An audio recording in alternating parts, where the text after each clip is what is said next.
Hello, I'm Dr. Richard Nongard with Appreciative Inquiry Initiatives, and in this short video, I'm going to explain the 5D process of appreciative inquiry and how by bringing this process to your school, lasting change will be the result.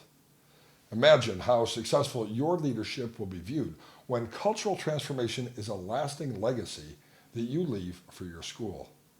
Appreciative inquiry is predicated on a 4D cycle in some early conceptualizations, but I find the 5D cycle, which begins with a solid focus on definition, to be the most practical. In this task, definition, problems that will be solved are defined in a way that's specific and quantifiable. Team members and the focus of the process are defined, and by adding this D, the definition D, we're determining what we want to explore and setting limits so that the inquiry is focused and the results can be accomplished that meet the original need for the project. The definition phase can take place in a small group, in larger appreciative inquiry summits, or among team leaders who will set the agenda for the next 4 phases. After the definition phase comes the discovery phase. This is one of the key strategies to effective appreciative inquiry. Rather than looking at the problem to find a fix, appreciative inquiry strives to discover the strengths and resources that are unique within a school or community.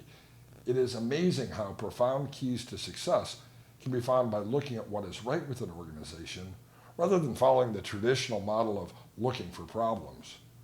Appreciative inquiry is unique in that its focus is decidedly on that which is working rather than that which is wrong. And it ends an organization's fixation with problems and negativity, replacing it with generativity. By using a discovery approach with questions designed to remove blinders and elicit strengths, the process of change can begin immediately upon embarking on this process. Imagine holding a training where participants felt there were actual solutions even in the first hour, and how this might set the stage for all-day success. That's the vision of appreciative inquiry. Dreaming is the 3rd D. As a therapist, I've been helping clients move to a preferred scene in Gerard Egan's problem-solving model since the late 1980s.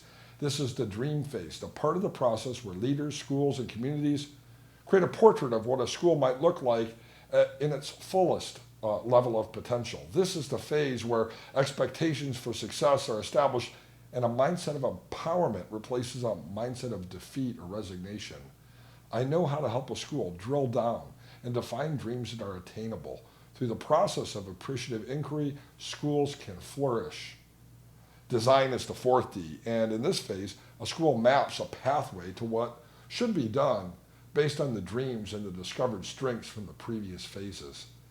Design is found in participants answering questions such as, what can we learn from our past success, and what's the most effective thing we have done in other classes or departments that we can use with the whole school?